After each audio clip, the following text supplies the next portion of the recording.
Good morning, and to some people, maybe it is good evening. So, welcome to the first session of this Linux kernel network stack and the architecture. We will cover both the theory part and the code walkthrough so that you will have better understanding about how Linux network stack internally works and send and receive packet and all that. Anyway, am I audible? Yes, you are audible. Okay. So this is the part one. We will have part two definitely, and maybe we will have part three as well. Let's see how fast we can go through depending on the sections. So let's start. Can you see my screen? Anyone? Yes. Okay. Thanks.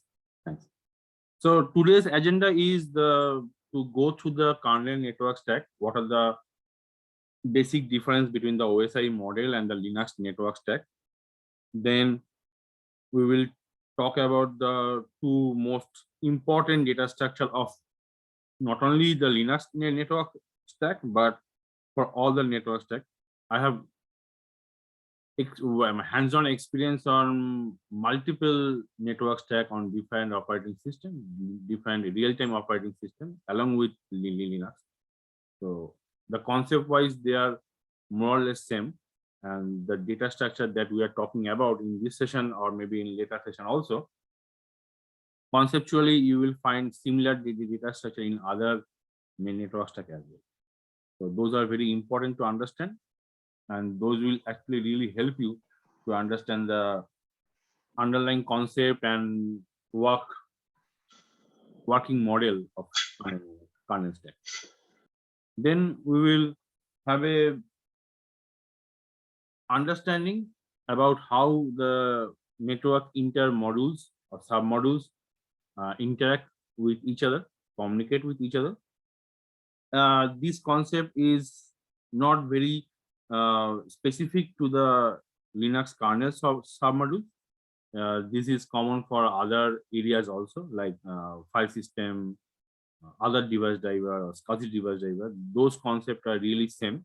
So if you can understand this concept, means how intermodules of kernel interact with each other based on the network perspective, then it will be easier for you to understand other modules as well. And then we will talk about the socket creation. In the next session, we will talk about more chapters as well.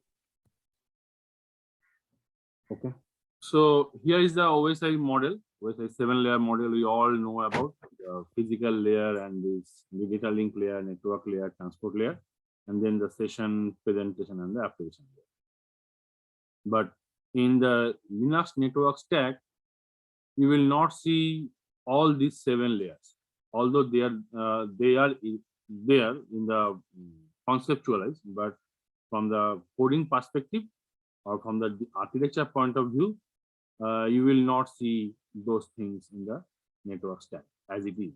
So how it looks like in the network stack? One is definitely the physical layer. You cannot ignore it. And this is not the part of the Linux kernel network stack. Why? Because this is the hardware part. The where, the signal, how the packet is coming, or the frame are coming and sending. So those are typically handled by the physical layer or the hardware layer. So, but on top of that,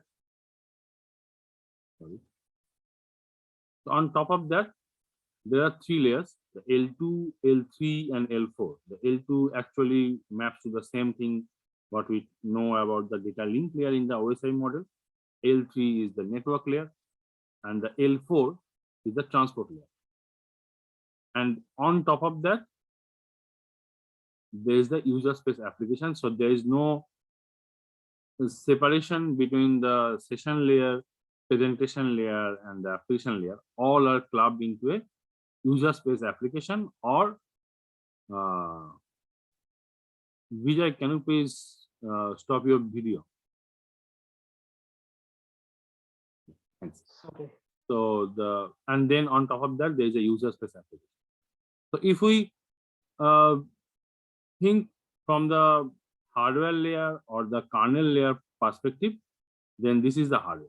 So physical layer belongs to the hardware, and L2, L3, L4 belongs to the kernel. So these are in the kernel space. We all know about the kernel space and the user space. I hope you all know, you all aware of these facts. So this L2, L3, L4, those belongs to the kernel space of the Linux operating system, whereas the user space application, that means you are creating a socket, sending and receiving packets to socket, those belongs to the user space application. And if we think about the kernel network stack, that actually belongs to only the L3 and L4. Then what is L2?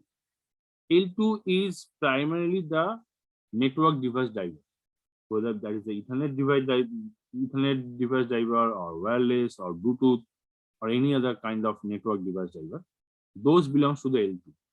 Now, someone may argue with us that there is a bridge layer. There is a not the bridge layer. There is a bridge module. There is a virtual LAN module. Where are those? Whether they belongs to L3 or L2 or where? Those actually, so if we think about those modules as well, those are just below the L3 and on top of network device driver. So network device driver, whenever if we think about the receive path, then the network device driver get the packet and send it to the network stack. In the network stack, initially there will be some handling of the packet handling for the VLAN, for the bridge and all that, and then the packet will go to the L3, which is primarily the IPv4 or IPv6 or both. And then in the L4, we all know two most famous protocols are there, TCP and UDP. ICMP is a bit dicey. It is not neither in the L4 nor in the L3. It is in between of that. But this is the primary looking of the architecture level of the Linux kernel network. By the way, if you have any doubt about any slides while I am talking about that, please interrupt me. You don't need to wait for the end of the session and then ask me, because that may problem for you. Okay. So any question for this slide? This is a very basic thing. Still. No? Okay. Clear, sir. Okay, thanks. So let us talk about the data structure. Now, there are, if you, I'm not talking about particularly about the Linux kernel network stack, but as I said, if you check any other network stack, for example, BSD, FreeBSD, LWIP, and there are other network stack as well, they have mainly two data structure. One, which is responsible for maintaining the network interfaces. For example, if we talk as we are talking about the Linux, then in the Linux, if you run the ifconfig command or ifconfig command, you will see the list of interfaces. Some of them are physical interfaces, some of them are virtual interfaces. So, for example, the loopback interface, that is the virtual interface. On the other hand, there is a ETH0, ETH1, or Wi-Fi 0, F0, something like that. Those are associated with a physical device. So those are the physical interface. So Linux stack maintain a data structure called net_device, whose primary responsibility is to maintain each and every instance of the network of the network. Either those are virtual or physical. That doesn't matter. So from the network perspective, if you think about from the Linux kernel network stack, they do not know whether the interface is virtual or the interface is physical, and it does not need to know. There are some parameters in the structure, some flags by which you, if you want to know, you can.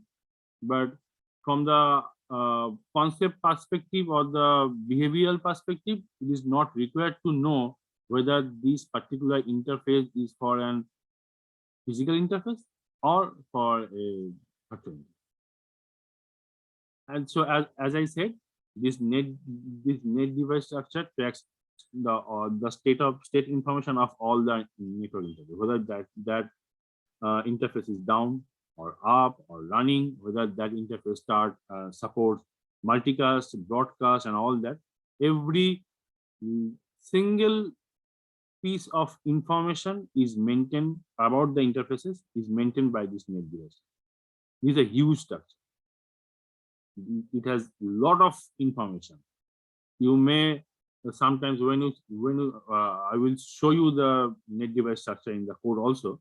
So when you see the code, you can see this is a huge data structure, and some of them may not be required. If you think that those are means this it is maintaining the socket buffer structure, it is maintaining the socket structure, it is maintaining other instances of other data structure also. Is it required? It may not, but for the simplicity, it is maintaining everything, so that if you need to refer any other instances of other data structure, you can. But yes, those are definitely network related data structure. You will not find any instance of the file system data structure or the block device data. No, that is not. Some of them I have just mentioned here, some of the most important parameters that this net device structure maintains. One is the IIQ number, the interrupt number. So, for example, if 0. So, this if 0, suppose it is associated with the hardware where the interrupt number is, say, 20. Then this IIQ number will maintain the value of 20. The MAC address, definitely the MAC address of this interface, the maximum transmit unit, a series of driver callbacks, which are very important when the Linux network stack communicate with the driver while sending the packet or while getting some driver specific information. Some people always think that driver communication means the network and driver communication is required only for sending the packet. That is not the case. Sometimes network stack needs to get some additional information about the interface, and those additional information is maintained only by the driver, not the network stack. So for that, say the IOCTL, that kind of communication is also need to be done from the network stack to the device driver. So those series of callback functions are also maintained. This is definitely this is definitely different from one interface to another because the drivers are different. If the drivers are same and they maintain the same callback routine, then that is fine. But from the kernel network stack point of view, it does not matter whether the series of callbacks are same for all the interfaces. Then the name of the name of the device like E0, E1, and Wi-Fi 0. And as I said, it maintains the status of or the state of the interface like up, down, promiscuous, and all that. So those are also maintained by flag. I will anyway go through the code. So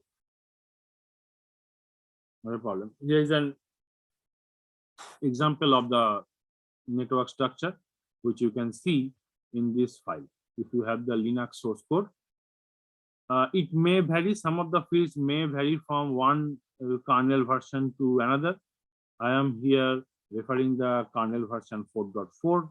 So some of the name, it is unlikely that the name or the parameters have been changed, but yes, some of them may be added in the newer version, or you may not find some of them in the older version. But whatever parameters that I have mentioned here, these are more or less available in all the Linux kernel versions.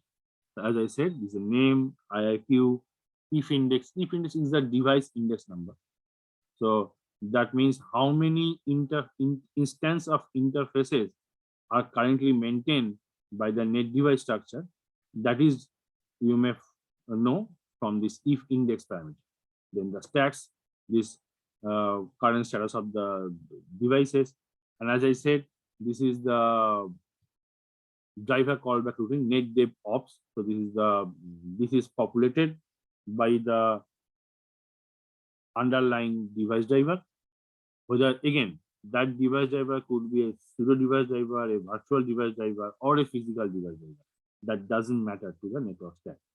Then the flags, MTU, device address, that means the MAC address, and all that. We'll go through the code definitely. So you will then have a more detailed view of the data structure. Now, this callback routing, as I said, this session is not about the device driver, so I will not go into that part. But just to understand how this network subsystem work with the network device driver, I'll just give you a very brief idea about that. So initially, definitely the list of interfaces is empty. Then the loopback is there. So one entry is there. I have not shown the loopback interface here. So say for a particular instance of time, there is already two interfaces in the list of network devices. One is the ETH0 and the next one is the ETH1. Then a new network device driver has been loaded by the insmod command or some other way. Okay. So the purpose of that network, the job of the network device driver is to ask the network device subsystem to allocate a similar net device structure. You must understand that allocating and reallocating of those instances cannot be done by the network device driver. This is one of the very important concepts that Linux maintained for each of these subsystems. It's not particular for this network device. So what is that? It is, so network device driver will call an API, which is provided by the network device subsystem, so that one instance of net device is getting allocated. Whether that is getting allocated through the kmalloc call or some other way, it is not the headache of the network device. It is purely maintained by the network device subsystem. In some cases, there are two ways of doing it. Usually, one is to call the kmalloc. Whenever device driver call the allocate net device corresponding API, then internally the network device subsystem will call an kmalloc and create an instance of this net device. On the other hand, in some other subsystem of the kernel, you may find that there is already a pool of memory maintained by the network by that particular subsystem, say network device subsystem. So initially, and this is not only available or used in Linux kernel network stack, in other real-time operating system also, particularly in the embedded areas, you may find that the particular subsystem initially allocate a pool of memory from the kernel. Say, I can support maximum 20 number of interfaces, because in my system, there is no way that there will be more than 20 interfaces at this at one single point of time. So in that case, instead of every time whenever driver is calling the allocate net device or deallocate net device and correspondingly kmalloc and kfree, it will create a 20 an array of network devices of 20. Okay, and then whenever the device driver allocating a instance, it will just give an instance from the pool. Do you have any idea why such design is also exist instead of KMLF? Because in our college life or university life, we always thought that dynamic allocation is always better than the static allocation. So linked list is always better than array. But here I am talking about both kind of implementation. You can see not only in the kernel of Linux kernel, but in other real-time operating system also. So it's a pool which is primarily a array, and the kmalloc kind of thing, which is linked list. Any idea? Anyone?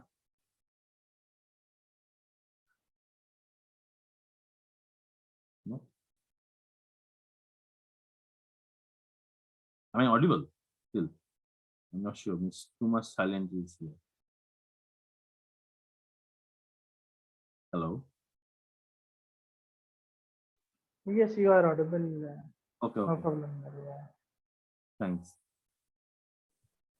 Okay, so let me. Reallocated memory basically kind of does increase the performance. That's why I mean normally for the all the driver related stuffs, we use pre-allocated memory. Okay, so that's one way of thinking it. Like I mean, if we see nowadays implementation of the high-end network drivers like Intel Columbia Relay or Mellanox CX4, CX5, CX6, those are always using kind of pre-allocated memory buffer. Okay. And then it increases the kind of performance. Yeah. How? Because I can understand that it will give an impact on the performance, but how? Do you have any idea?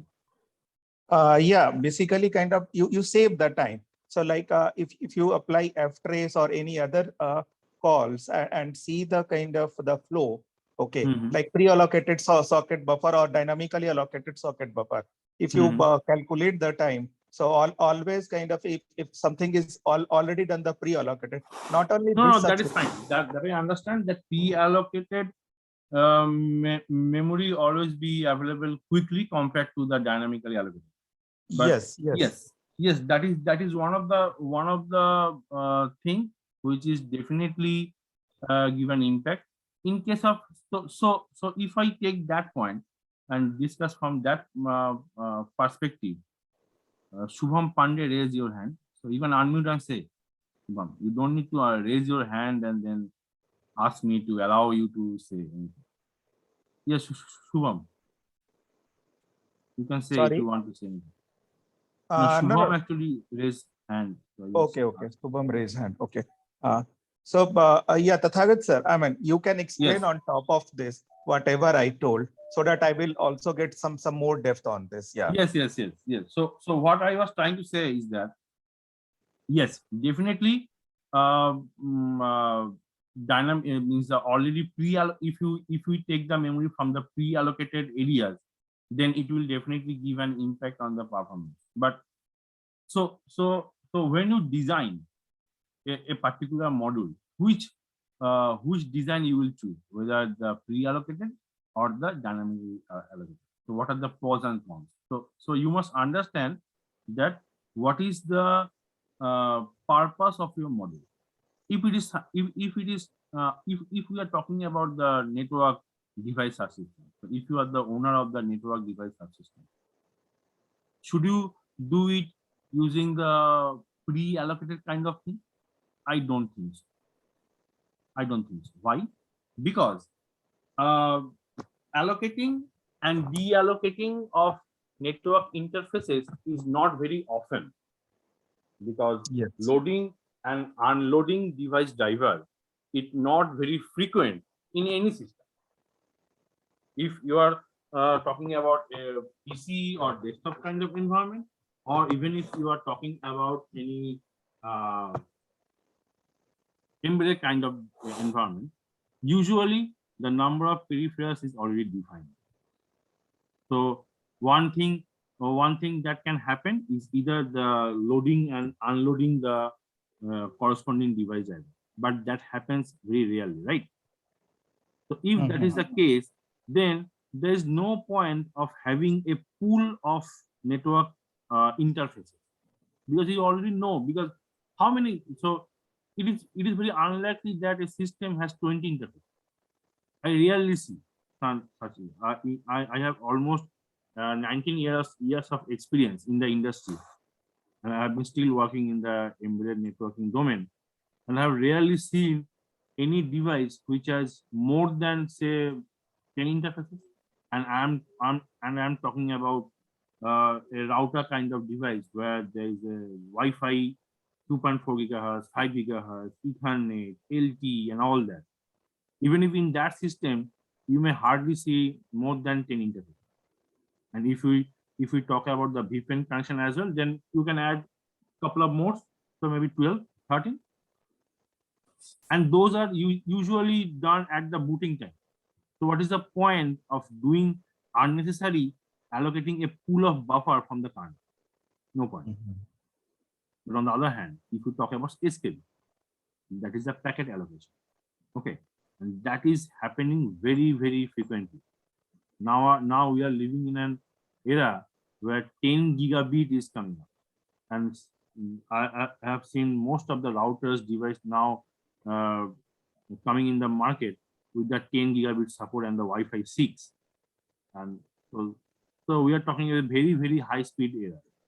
And in those cases, and it is only about router. If we're talking about other switches and other optical kind of areas, there are terabyte kind of speed is getting used. So that means in those areas, packet allocation and packet deallocation or packet free is happening very, very fast.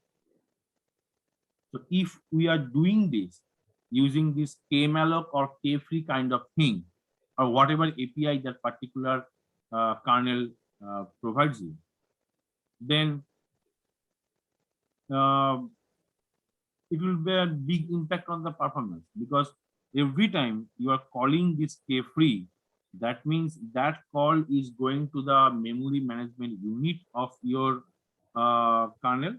In the Linux, I'm talking, if you are talking about Linux, then it is going to the memory management unit. Then it is going into the, if the memory is not available, then it's taking the memory from the heap. And then when you are freeing that memory, it is again going to that area and release that memory. So that will definitely impact on the performance. That is point number one. The another point, which is very rarely to happen in the Linux, but as I said, I have tons of experience in working on real-time operating system also. Some of them does not have memory management unit. That means it does not have the virtual system, virtual memory. Everything is physical.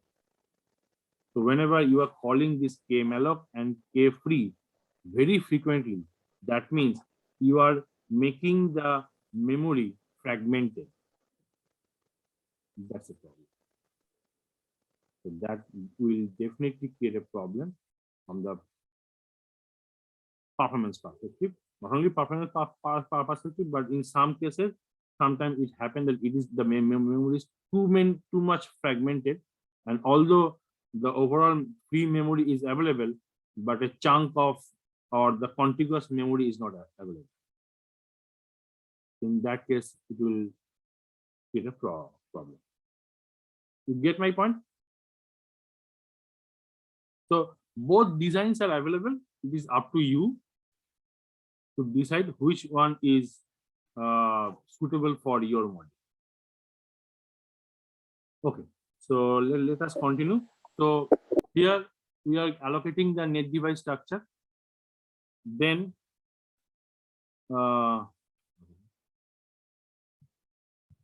yes, so this suppose the driver interface name is the E2. So an instance of net device is created where the name is the E2 and the setup driver of fallback routines are driver2 _ ops. But you must understand from this slide that yet that node is not inserted in the list of network devices. It is just a separate node which is created. We all know about the linked list programming. So it is something like malloc and the node is created, but it is not attached to the linked list. This is same here. Then there must be another API through which that node will be attached to the linked list or the list. I would say list, not the linked list, because we do not know the underlying implementation, whether that is used by the linked list or array or any other way. So it is not in the list. Then so the network device subsystem must provide an API through which that node can be inserted in the list. Again, this concept is not particularly valid for network device subsystem. It is applicable for others as well in the Linux. So you must understand the basic concept that we are using here, or Linux is using. So once the network device ever call an API something like register net device, then that node will be inserted in the list. And it will be something like that. And definitely the ETH0 has a pointer to the ETH1, and the ETH1 will point it to the ETH2, and so on and so forth. Now, once the job of the network device driver is done, so the interface is no longer be required in the system, then it must first unregister that net device from the network list of network devices. Once that is done, so that means this node will be deleted from the linked list, but the memory will still be there. So to release the memory, there will be a counter version of the allocate net device, which is definitely a free net device kind of. So these are the 4 primary APIs that network device subsystem must provide, and any other subsystem must provide, where the lower layer will communicate with it. So again, why I'm talking about upper layer and lower layer, let's go back to the previous slide, this one. So can you see my mouse pointer? I guess yes. Okay, so L2, so device driver reside here, and network subsystem reside here. So that means the network subsystem is the upper layer, and the device driver is the lower layer. So if this kind of communication is required, then the upper layer must provide a set of APIs which will be called by the lower layer. And once the free net device is called, that node will be deleted. So if we now check the list of APIs, the primary list of APIs, not all the list of APIs that network subsystem provides. One of them is allocate net dev. The second is the free net dev. There is a register net dev and the unregistered net dev. So first must be called the alloc net dev, or you can call the alloc net dev NQS. Now, what is the difference between alloc net dev and alloc net dev NQS? Although in the internally, if you call the alloc net dev, as you can see, it is hash defined. So alloc net dev will internally call the alloc net dev NQS. The only difference between these two APIs is the 2 additional parameter, which is here 1 and 1. So this is the RX queue and the TX queue. The first parameter is the transmit queues, how many transmit queues the driver requires and how many receive queues the driver requires for that particular interface. That can be specified by the driver. So in that case, the driver needs to call the alloc net dev NQs. Otherwise, if the default values is okay for the network device driver, then it can call the alloc net dev. So this both of these functions are available as API, which can be called from the device.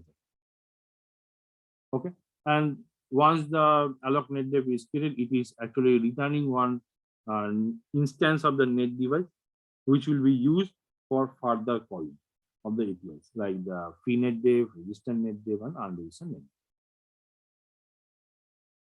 Clear this net device structure to some extent? Or you have any query? Because now we will go to the next data structure.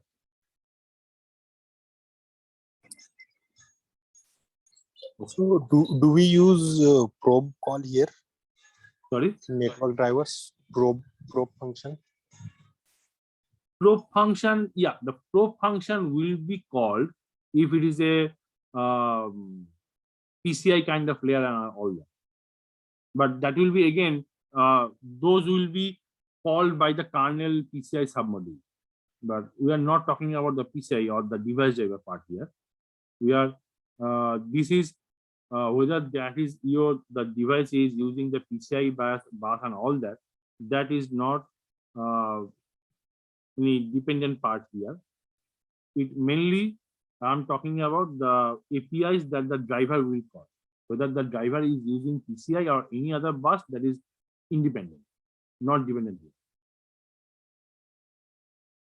But how the kernel will call the function of the device driver, that depends on the bus. Whether the probe will be called or some other function will be called, that depends whether your device driver is on the PCI bus or some other. Got your answer? Yeah, got it. Thanks. So let's move on. Yes, again, this file you can see in the include Linux net device.h. So just for your reference. Now the second data structure, that is the socket buffer. It is as mentioned as the sk_buff. It actually represents packets, network packets, whether that is an incoming packets or outgoing packets. Everything that you want to know about the packet is available in the sk_buff structure. So this is very, very important to understand the network device. Oh, sorry, to the Linux kernel network and also the network device. Okay, as I said, this is the code data structure of the Linux network stack, and it also provides multiple APIs. Unlike the network device, the network net device structure, which has a limited set of APIs, sk_buff have a lot of it. sk_alloc, sk_free, sk_clone, sk_write, copy, cow, a lot of APIs. So this is a typical, I've just selected some important parameters of the sk_buff. One of them is sock. This is the socket structure of the IP layer or the L3 layer, which is maintained by the sk_buff. Net device, yes, it is.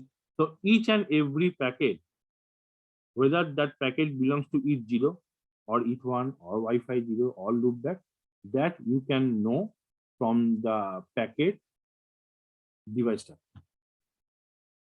The packet type you can get from the PKT type also. The protocol that you also understand whether that is IPv4 or IPv6 and all that. And then three most very important, I would say pointer kind of thing. One is the transport header, the network header, and the MAC header.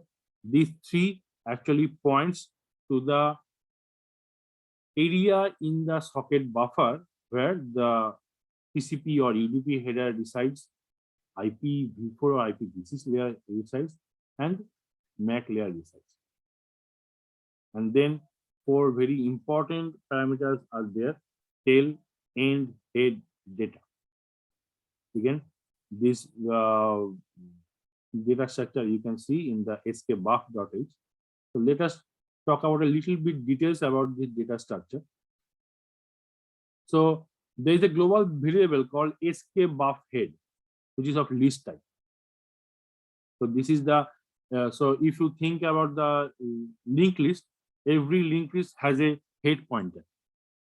whether you can call it head, top, or anything, or fast. So that is the head point, which is initially null.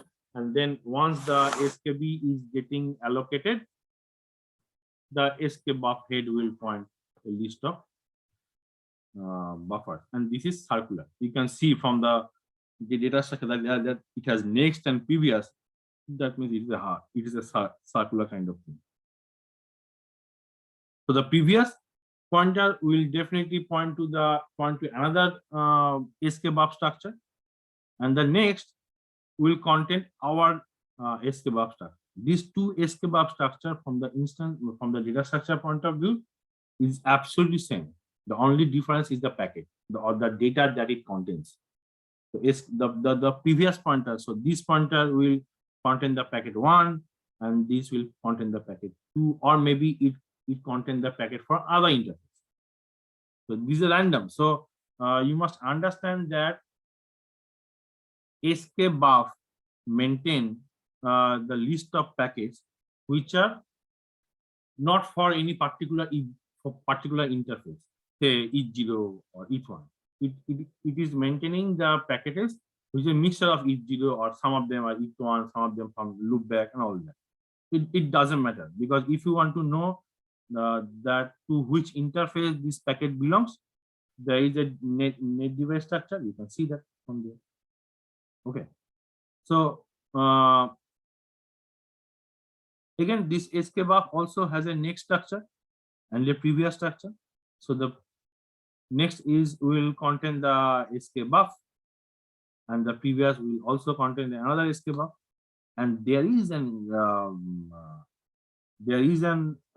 parameter called list, which actually maintain the list of the SK buff head.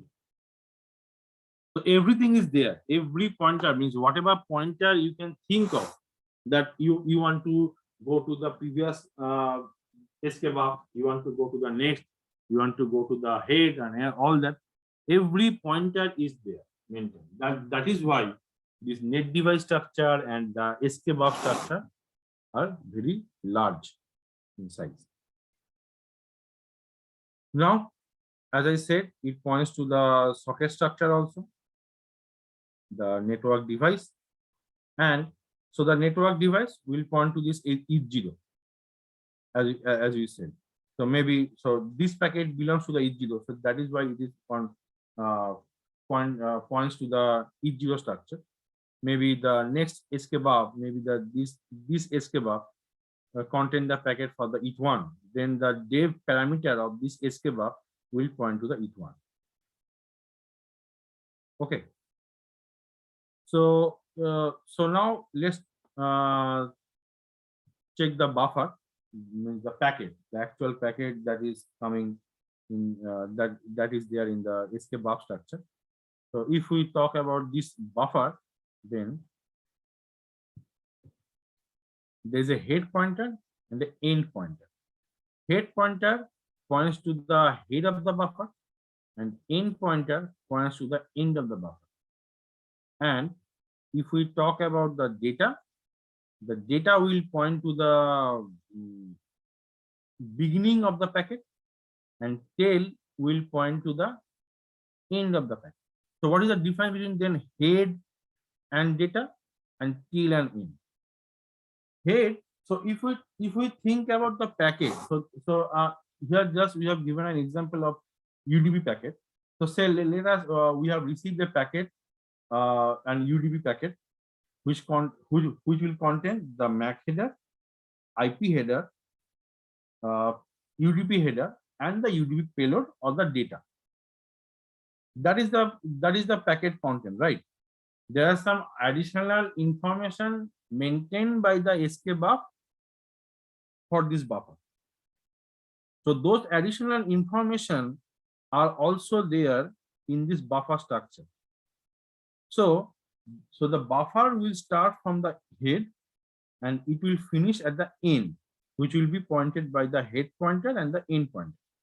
But the actual packet on which we are interested, that is maintained by the data and the tail.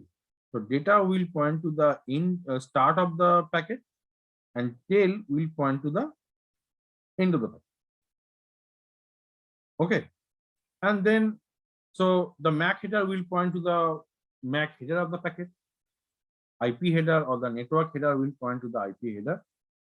Transport layer will point to the UDP header, and there are some other fields also.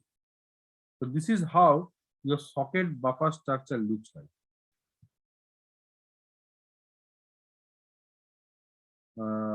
It is better to ask your question by unmute yourself, because I'm not checking the chat window constantly. Just check it.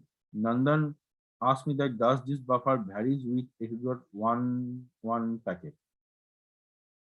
Wi-Fi packet, yes. The Wi-Fi packet only difference is the Wi-Fi header is there, but that Wi-Fi is maintained by the hardware, right, or the driver, because ultimately the network packet that is coming, that is independent of the physical medium.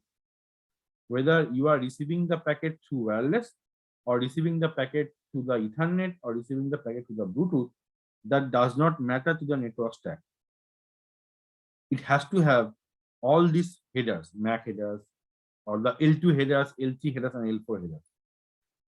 So, but the underlying medium, you are talking about the underlying medium, 8.11. Those, some information is also there. Yes, that is true, but those are not maintained by the socket. You get my answer, Nandan? Okay. Yes, thank you. Okay. And please don't write in the chat window, because it's, I may have missed the chat message while discussing the topic. If you have any question, please ask me. Unmute yourself and ask. Okay, so Okay.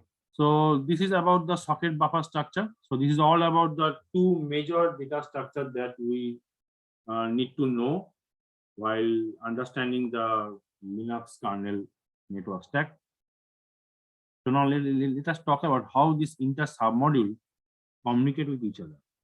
See, there are four main job of any network stack. One is the initialization. The other is the counterpart of the initialization. You can call it as finalization. The other two are the receive the packet and send the packet. So RX and TX. If you think about any other system also, say file system or device driver, which is block device driver, that also has four major parts: initialization, finalization, and in case of RX, that is the read. For TX, there is a write. So these four are the major part of any system. Okay, so now let us talk about the initialization part. Say we have three submodules. One is the SM1, which is the upper layer. The SM2 and SM3 are the lower layer. Now, what this initialization will do in the for the SM1, it will initialize its data structure and other associated parts. Say, if we talk about the TCP or say UDP and the IP. So in that case, UDP is the SM1. Sorry, yes, UDP is the SM1, and the IPv4 is the SM2, and IPv6 is the SM3. So definitely the TCP layer or the UDP layer must initialize first, and then the IPv4 and IPv6 will be initialized. Why and how it is maintained, I will discuss about this. So the job of this UDP layer will initialize its data structure, which will be required for sending and receiving the packet and creating and deleting the sockets as well, and some other associated parts. The second point is provide some APIs, which you can think as a registration form. See, when you enroll in the LKF for this session or for other courses as well, LKF provides a form, whether that's a Google form or any LinkedIn form or any other form, to know about you in details, like your contact number, your email address, your name, and all that. So, and whenever you are enrolling yourself in this course, you need to fill up those forms and submit it into the LK. That is how you do in every other department also. So that means the LKF needs to provide a registration form which you can fill up, so that later on, if I need to communicate with any of you, I can either refer you as your good name or your mobile number or anything similar to that, maybe the email address. So those must be filled up by you and submit the form. So that means there is a registration form which can be filled up by the lower layer like SM2 and SM3. So those APIs must be provided by the upper layer. Third is to maintain a list of lower submodule instances. Definitely, initially it is empty. So as in the LK, so if no one is enrolled at this moment, that means the list of students is currently empty. Once you start enrolling, now the list is getting increased one after another. So there must be a list maintained by the LKF about the list of students that wants to join in this course. Okay. Similarly, this upper layer also provide similar kind of things. Now let's talk about the lower layer. So if we talk about the SM2, it is also initializing its data structure and other associated part. Now important to notice that it may be the last lower layer or it may be an intermediate layer, which means underlying this there will be another lower layer. So if we talk about the socket layer, then the socket layer is the topmost upper layer, if we think. Then below that there is UDP. So the socket layer will provide a list of APIs to which will be used by the TCP and UDP. Now again, UDP or TCP needs to provide some APIs so that its lower layer can communicate with it. So here we are just assuming that these SM2 and SM3 are the last lower layer. There will be no more underlying layer. So in that case, it is not providing any other APIs. But to communicate with the upper layer SM1, it needs to register to SM1 by filling up the registration form and by calling those API provided by SM1, similar to SM3 also. Okay. Now let us check what happens in the actual code, mapping to this. So let me go through this socket initialization part. If you have any doubt about this, then we will get back to here also again.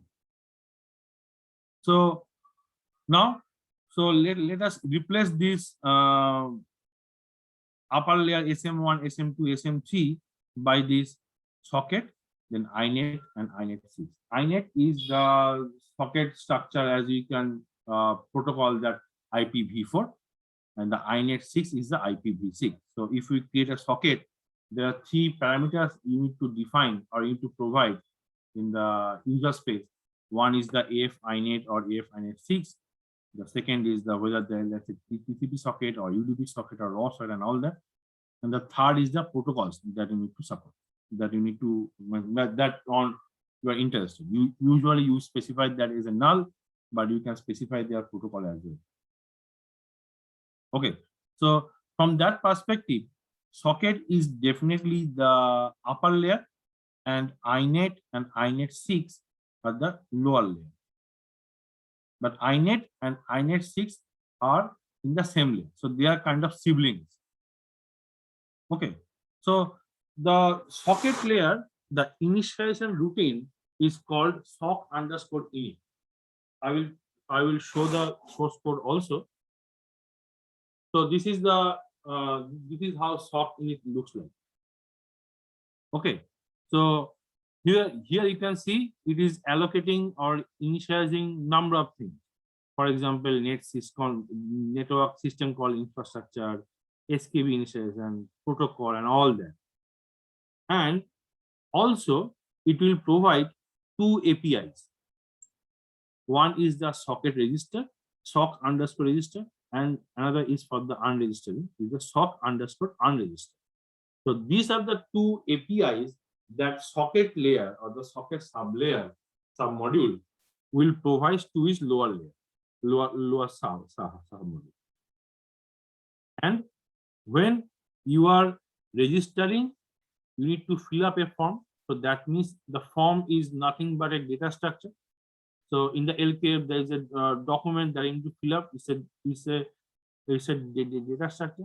Similarly, when INET or INET 6 needs to initialize its module to the socket layer, it needs to fill up a structure, which is net underscore proto underscore family.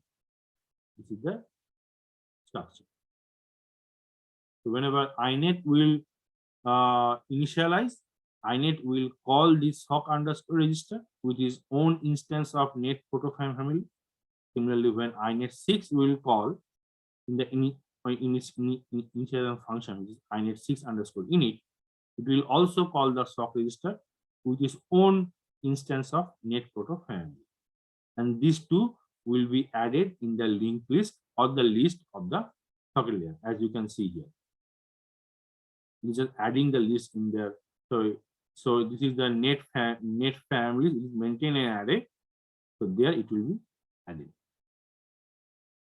And in the unregistered function, that will be removed. Simple addition and deletion. Now, any question? Or let me first go through this INET 6 incident, then you may have some question and answer. So now the INET. So INET module will have an initialization function which is called INET underscore init. This looks like this. INET underscore init. As you can see at line number 1730, it calls the sock underscore register function. And this sock underscore register function, here it is passing a global variable called INET underscore family underscore ops, which is of net underscore proto underscore family type. Okay.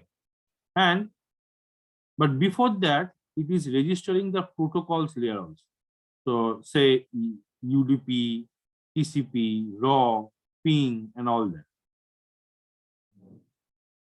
Okay.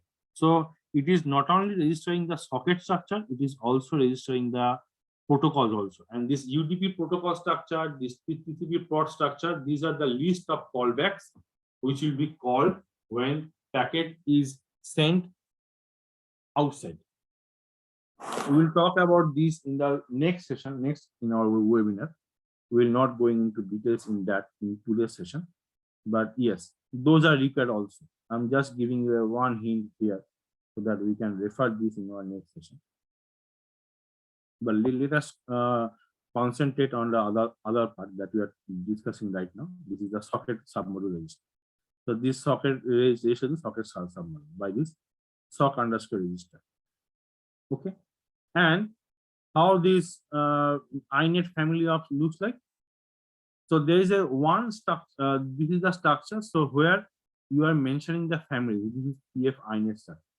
Which is, that means we are interested in the IPv4, not the IPv6. And when the socket is created for the AF INET or PF INET, then the socket submodule will call this INET create function. And I have not shown the corresponding INET 6 underscore init here. That is for you to check the source code and understand. And if you have any question, we can discuss there in our next webinar. But that similar, sorry, one small thing here. Yes. So yes. dot family is equal to PF underscore INET you have written, no? Mm-hmm. Okay, so like if it is going to use the XDP socket, then the family will be changed, correct? Here only. Which socket? XDP. Yes, yes, yes, yes. Okay. So yeah, If it is not now IPv4, if it is not IPv4, then it will be a different socket. Like there are different kind of socket families nowadays. It is Yes, used. yes, yes. Raw Correct. socket, netlink socket. Yeah, There are tons of socket there. Yes, correct. those have definitely. This is only for IPv4. Acha. Okay. Any more question right now? But if you can see the source code, you will see corresponding, say, netlink underscore init, raw underscore init, something similar function will be there, which will again call the sock register function. And those instance of the sock register will be there in the, as you can see. Let me go back to the previous slide here.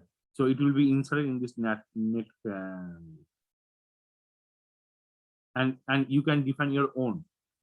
That's the beauty of this design.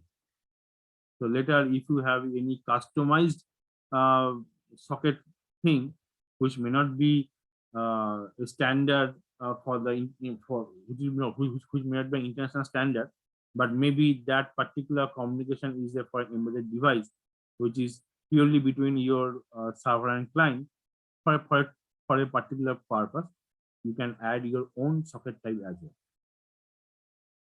Maybe the inet is not providing every feature that you are looking for. You need some customization or some additional enhancement into that. You can have your own socket kind of thing also. That is the beauty of this deal. Not only for this module, but for every module that currently available in the Linux.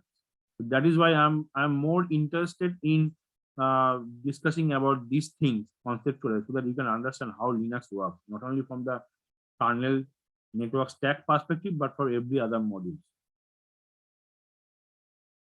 So you can map other module as well. Yes. So this is the inet initialization. Now, as so that means here one thing is for sure, right? That if inet init needs to be called, the socket init must be called before that. Otherwise, this will create a problem, because these two can be of kernel module kind of thing. In that case, socket module must be installed first, and then this inet module. And if it is a part of kernel, then first you will not get any linking error while calling this function, but it will not work until unless, means the sock register will not work properly as you expected until unless sock init is called before the inet init. Correct. So that is, so there must be an order of initialization. How it is maintained? So if you check the sock init call, it is a kind of core init call. If you check the net and net slash socket.c, you will see the sock init, the body of the sock init, and at the end of the function, you will see this underline 2534 as I've shown, is core underscore init call. Similarly, in the inet init function, at the end of the function, you will see a similar fs underscore init call. Now, what are those init calls? So that means this by calling this function core init call or fs init call, you are instructing or you are telling kernel that while you are booting up, this sock init, inet init will be called. So it is something, if you are familiar with kernel module, then the kernel module have an function called module underscore init, where you can specify the entry function of your kernel module. So whenever you are doing the insmod of the kernel module, that function will be invoked by the kernel. Similarly, if you specify your function as the core init call or fs init call, that means you are telling the kernel that while you are booting, please call this function. So now how the kernel will decide whether it will fetch the sock init or the inet init. So here is the definition of the sock init calls, or sorry, the core init calls or FS init call and other init calls also. And as you can see, this is the first call is the early init call. It will call first. So if your function is in the early init call, then your function will be called first. So you will be now getting thrilled. Oh wow!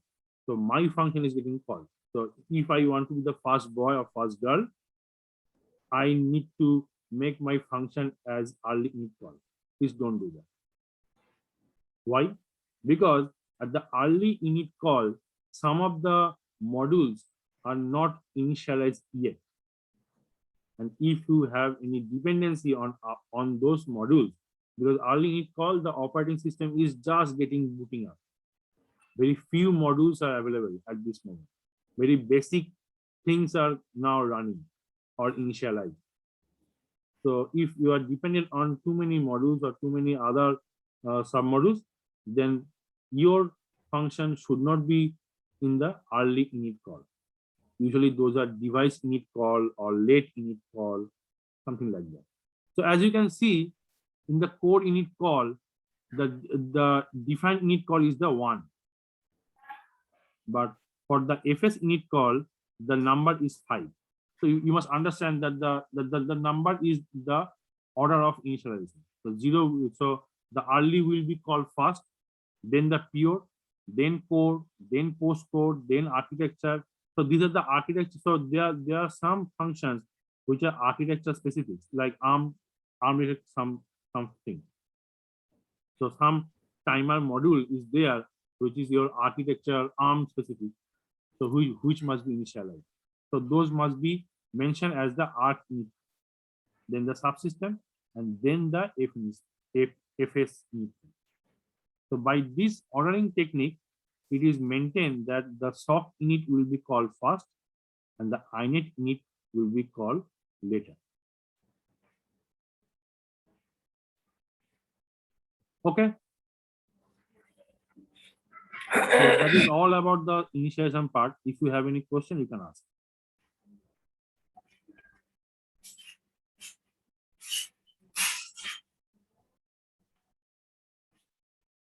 No question? Okay. That is good. Tadhagat sir, here INET is basically related with all the protocol layers of IPv4 family, correct? Is it? Yes. Like yes, UDP, yes. TCP and all. Everything is there. Okay, okay. Whatever And, socket you are creating for IPv4 are for this. Okay. And this So that means, yes, please continue. okay, and this socket will be initialized first. That includes all kind of sockets, whatever we are going to use, correct? Like raw socket, netlink socket, or kind of. This sock init is not for the sock. This sock init is for the socket, only the socket. But there are 3 parameters in the socket call, correct? The first one is the family. Okay. So initially, the list of families is empty. Achha, So okay. Whatever.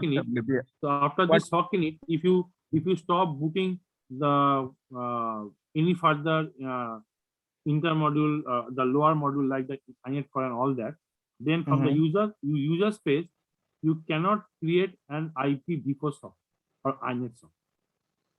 Okay. Suppose after booting up, you are calling a socket call using the AF_Krishna. What it will say? It will say it is unsupported, not supported, right? Yes. Because the Krishna socket is not added in the net family structure. Correct. So again, so that means the net family at the initial time is empty. Now when you are calling inet init, that means AF inet is now added. inet6_init, the inet IPv6 now added. Similarly, raw socket, netlink socket, and all that. So those will be called using the sock register function one after another, and those will be inserted in the net family structure. Okay. Then only from user space, you can call socket, then within the bracket you can specify the AFID, and then the corresponding socket will be created. Mm-hmm. Got it.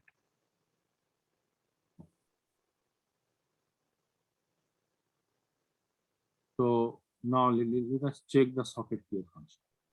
Now the socket create function, again, before getting details of the socket create function, there are two important data structure maintained by this socket layer or the socket submodule. One is the structure socket that we are talking about currently, and the other is the sock. Now there's a difference between the socket and the sock. Socket is for the socket structure, but sock is for the packet which belongs. You can remember that the SK structure contains a pointer of structure sock, not the structure socket. Again, the structure socket maintain a parameter of sock also, but this socket is for the socket API and the protocols that is registered with the socket layer. As you can see, there is a structure called const struct proto ops under star OPS, the last line of the socket structure. So here the protocols is now getting registered, TCP, UDP, and all that. But in the sock structure, this is primarily associated with the socket buffer, and it is related to the IP the L3 layer. When the packet is getting received or packet is getting sent, then only this SK is associated. So again, if the packet is getting forwarded from your machine, then this SK parameter will be null. So if your machine is not the end device or the end node, if your machine is a router kind of device, then the SK will be null. The SK will be not null and point to the socket only when the packet is getting generated from this particular machine. So these two structure is also important when we are maintaining or sending receiving packet system. Now let us check how this socket function is there. So before, see, every code I cannot show you here in the PPT. I have tried to show you as much as possible. After that, I will go through the source code so that we can have a more clear understanding about that. So for the time being, you can assume that, say, there are we know about some APIs of the socket layer in the user space. Those are socket, bind, connect, listen, read, write, send message, send, and all that. Okay, so every call has a counterpart in the kernel. So socket is mapped with the sys underscore socket, bind is mapped with the sys underscore bind, connect is mapped to the sys underscore connect, and so on and so forth. So if you then check the socket function in the kernel, so whenever the socket will be called from the user space, corresponding this function will be called. This is again in the net socket.c file. There you can see this is a syscall define tree. This is the sys underscore socket is mapped to the syscall underscore define tree. There is a macro I will show you, but it's difficult to understand how this syscall is finally transformed into syscall underscore define tree. But let us, for the timing to understand it, let us assume that, okay, when you call the socket, then the corresponding this function will be invoked in the kernel. Now there are a lot of sanity checking, internal data structure maintaining, and all that done by this function. But two most important thing that is done is the sock underscore create and the sock underscore map underscore fd. Now this sock underscore create, let us check the source code a little bit. I'm stopping this sharing and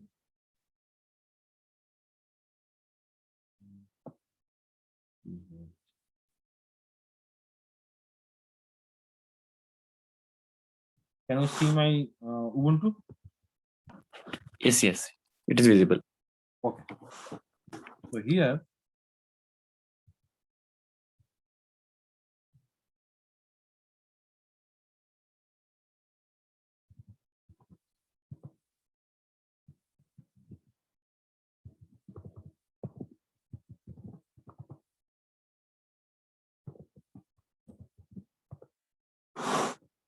so when the socket is being called, this function is called. Now, please remember that this socket can be called for the AF INET. This socket can be called for IPv6 and all that, but the socket does not know. So that is the main point that I want to emphasize in this session, to understand how this layer architecture interacts with each other. If you understand this part, then later you will understand everything in the kernel. Everything is based on this particular concept. So if you have any doubt, please call me. So here it is calling the soft create function. So let us go into this soft create function.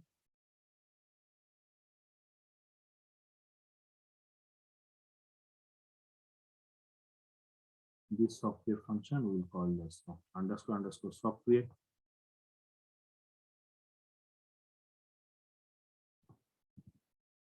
So here is the function.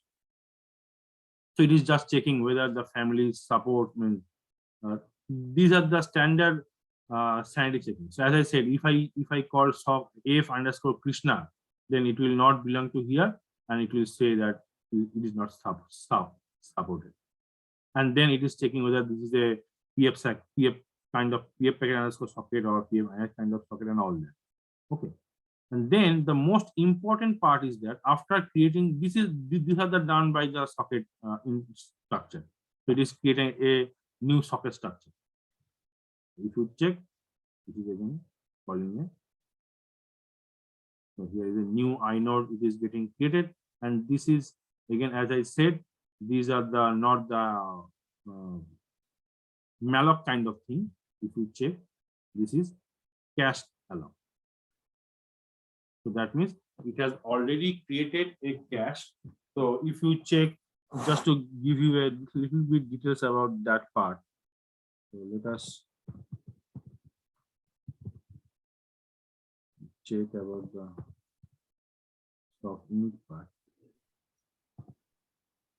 Yes, as I said, that there is a inode is for maintaining the file. That is not covered in this section. I will try to give you I'm taking a note so that I can give you more details about that. And yes, Tathagat sir, this one, eventually this socket FDs and all is a file. That's why this inode and all the things related with the file system data structure is associated Yes, with socket all. Correct? Yes, correct. Okay. So, but inode is primarily for each file. There is Correct. inode, unique inode. Correct. Okay, to which it can be identified. So socket is also a file. Socket is also a file. Yes. So that means if you have a file say /tmp a.txt, that is a file. So that file has a inode structure, a unique inode structure. Similarly, a socket that is also treated as a file. So that file also has an inode structure. Now, so if you can see, this is the call I'm talking about, the inode init inode cache. So it is now creating the cache for the inode. Again, this is a kernel memory API similar to kmalloc, but it is more advanced and more high features, and it is very much giving you the performance benefit that we are talking about earlier. So so it is creating a kind of a pool, memory pool, which is a cache kind of pool. and this is purely maintained by the kernel. You don't need to worry about that, how it is getting maintained. Okay, how it is, those are aligned, how much, how many, how it is aligned, whether it's a 4-byte aligned or 32-byte aligned, you don't need to worry about. So if you have a module which you want to design, and if you have a, if you want to maintain a pool, you can create the pool using similar K-map cache create. So for the inode, it is creating a pool with you using the K-map KMM cache create. So this is done at the initialization phase. Okay, and now let us go back to this one. So it is from that KMM alloc, it is now getting the inode instance, a new inode instance, and in 99.99% cases this will be successful, and then it will give you the a unique inode structure. And just one suggestion from my side, I'm not sure how much experience you are about browsing the Linux kernel source code. So if you are not much experience, then it is better not to check every piece of line, because those lines are not very much clear to you, may not be clear to you, because as you can see, there is an inode structure and there are multiple parameters which are getting initialized. So if you want to understand every line of code, then the basic aim will be distracted. So first try to understand the overall architecture, and then module by module try to understand everything. I also personally do not understand everything. If you ask me the particular line and tell me explain this one, I'll raise my hand. Sorry, boss, I do not know. Because Linux code, everyone knows everything is not possible. But for you to understand or browse the Linux code, this is the way you should do. That will help you to understand the code much quickly. Okay, so once the socket is created, now if it is AF inet, then the inet module knows what to do, what additional information it needs to maintain, what additional data structure it needs to create or delete or something like that. So again, that means the socket submodule should inform the underlying lower submodule while the socket is created. So if it is the case of if you are creating a socket using AF inet, that means the inet module should be informed, and to inform that, already the inet module does that thing to the sock register function call. How it is doing that? This is the PF create function. How this PF it gets, as you can see from here. So from the family, just check the reference from the net family structure. So again, just to give you a little bit details, this is the inet call. Here, when we call the sock register function, the sock register function actually included your family part in this net family. So this is already mentioned by the structure. So the family part is the PF inet. So AF inet and PF inet are same values. These are same. Okay.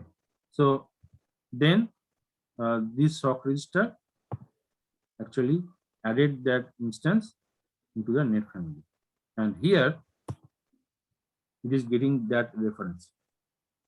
So you specify the AF inet or PF inet in the application. You use a specific program. So from that, it is getting the instance of the net family. Now it is calling the corresponding handler of that inet handler. So again, just to give you again,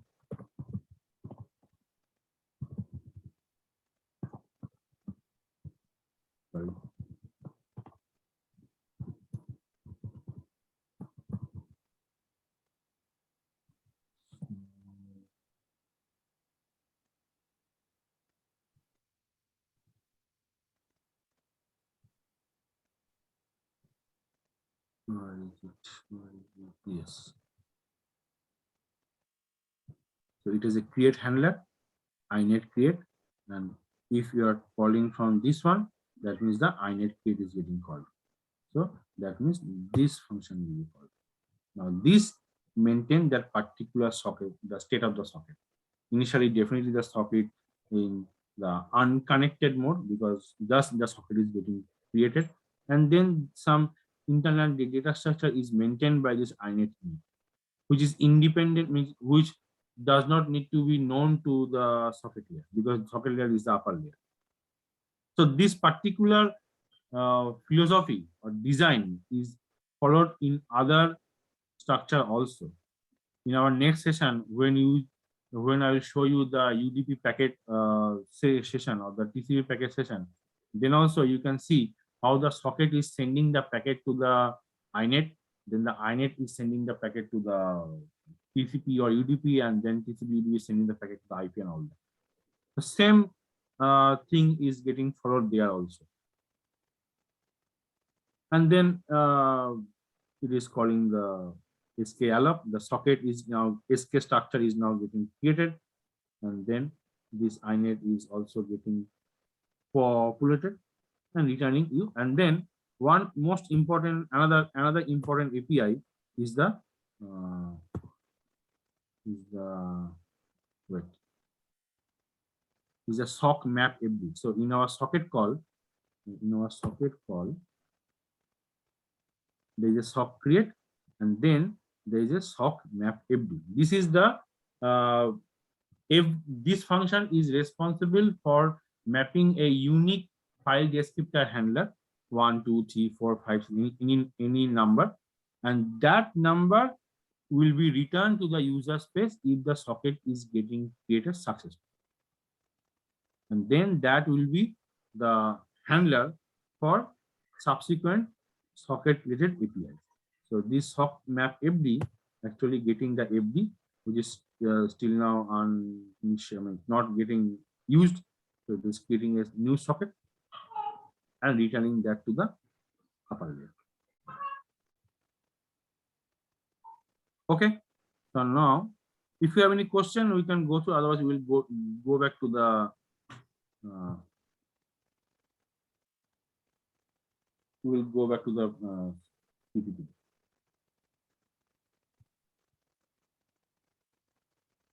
This is almost the end of the session. So if you have any query, you can ask me.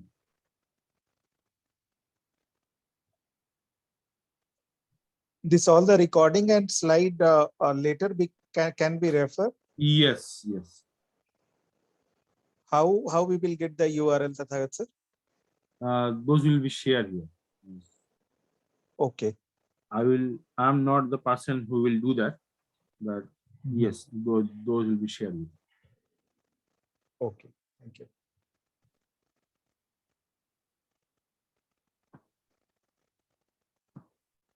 Any question? I'm not getting much question here, so that means either it is very much understood clearly or nothing is understood. I'm not sure which part it is. Here, Please check the please check the link where the first webinar is published. In our next session, possibly the next Sunday, we will have our next seminar. Okay. Next session. Yes, someone is. like here, once the packet is received for the IP layer or the network layer, so it will process that packet to the next TCP layer. Yes. So these two layer communication is also related to sockets. No. Like that is also not socket communication. No, right? No, because I do not know whether the packet is destined for the for my machine or not. Okay. Say there is no FTP server is running in your machine. Okay. Okay, and I am trying to do a FTP connection to your machine. Okay, with Okay. proper IP address and all that. So that means IP layer will get the packet, FTP connection packet, and it will, and FTP is based on TCP, so it will send the packet to the TCP layer. Okay. Now, once the TCP packet is fine, there is no error. But once that is done, the TCP will now search the corresponding socket for that port, for say port number 21. So it will check a list of sockets. If there is any socket, not the TCP, TCP will pass the packet to the upper layer. Now the upper layer will check whether there is any listening socket on port number 21. It will not find any instance, so it will drop it. Okay. Okay. That is one of the case. The other case will it may happen that the packet is actually not destined for your machine. It is getting routed to your machine. So in that case, definitely the socket is not as well. So that is why I say that SKB has a SK structure, but that could be null as well. Okay. Okay. If it is null means it is destined to the same device, right? Or no, it is not destined. It is getting routed to your machine. okay. Okay. Okay. If it is null.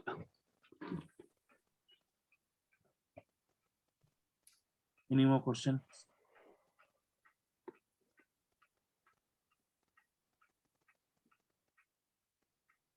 Or anything that you want to see in our next webinar, or maybe next webinar, other than inode is okay. Let me go back to the PPT part. Let us officially finish that PPT part. Tathagat sir, is there Yes. any plan to kind of cover VirtIO net layer? Net layer means No, virtualization related networking kind of. VirtIO net devices. no, not yet. Not yet. Okay.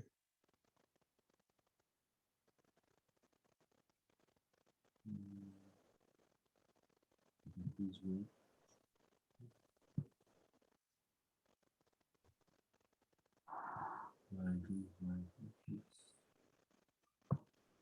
Can you see the PPT now? Yes. Yes. It is visible. Okay. So as I said, this is the end of this. So this end. Our next session, I was planning to do this TCP UDP socket creation and then how packet is getting traversed. I am not sure if I can cover everything in one session, but let us check it if we can do it in one session or not. If not, then we will continue. We'll need to have another session. But yes, I will cover the inode part also to some extent, not every details, because inode is not very much associated with this Linux network module. But still, as you have mentioned, I will try to cover to have a basic brief idea about this inode. Anything that you want to know, particularly you are interested, I can try to accommodate that part if possible.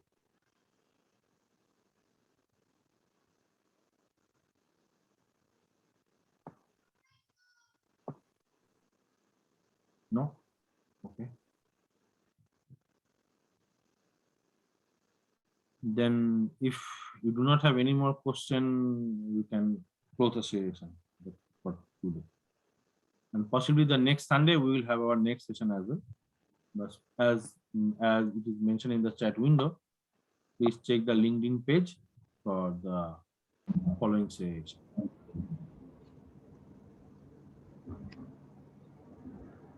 Basic Linux driver, we actually covered. We actually did one session on the Linux drivers, not all the drivers, but the network drivers.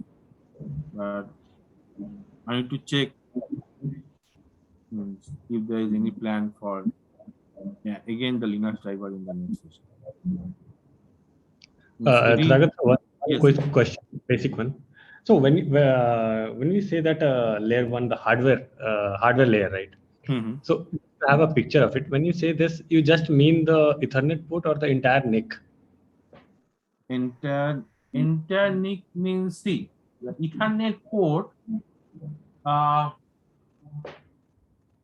Ethernet port, the hardware part. Because once the cable is connected, now the port is getting packet from that wire, the physical wire, right? Correct. Once it gets the packet, from the well, not the packet, the bits, I would say. Once it gets the bits in the hardware layer, then the hardware will send that interrupt to the driver that the packet has reached come. So that is the end of the physical layer. The packet So- comes, it notifies the corresponding driver, or it notifies the not the driver, it notifies the operating system. That's all. It's done. Okay, that's the hardware part. Yes. Now the operating system will check what kind of interrupt it is, to which driver it should get the notification, for the notification, all that. So those are the operating system specific part, and then the device driver comes into the picture. Yeah, okay. Yeah, thanks. Okay, and Eddie, by basic Linux driver, what do you mean to say? There are lots of device drivers.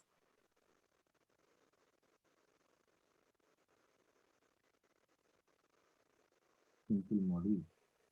Can you please unmute and talk? That will be faster way to communicate. I'm not sure if there's any immediate plan about the character device driver for the webinar. There are some courses available for the device drivers, but at this moment, I do not know. I need to check whether I2C drivers, and it's because these are the drivers which are primarily very much hardware dependent. So then we need to check any hardware and check and see that.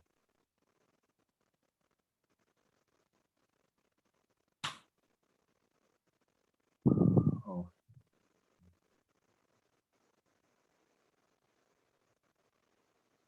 Okay, then if no one has any question, we can close the session. Yeah, look for any question. Thank you all. Thank you for your time. Yes, Thank you. Nandan? Yeah, Yeah, bye. Thank you so much. Thank you, sir.